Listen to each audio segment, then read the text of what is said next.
Kitchen floor cleaning, made simple with just a spread. Here's how to use the Quick Master Floor Cleaner with a Kao Foam Gun. Prepare the Quick Master Floor Cleaner, a broom, a dustpan, and a Kao Foam Gun. First, remove debris from the kitchen floor using a broom and dustpan.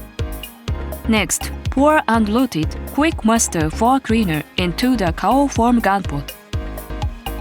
When using the Kao Foam Gun, set the dilution ratio using the 40x or 50x dilution tip included with the gun.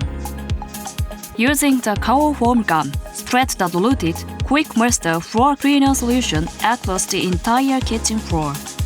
Simply letting the diluted cleaner reach areas that are hard to access, such as under work tables or equipment where brushes can't reach, will effectively clean them.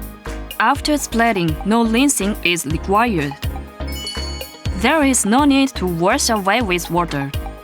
The foam gradually disappears, with the slope of the kitchen floor that lifted together with the diluted Quick Master solution falls to the drain, leaving the surface to dry naturally. Kitchen floor cleaning made simple with just a spread. Quick Master Floor Cleaner.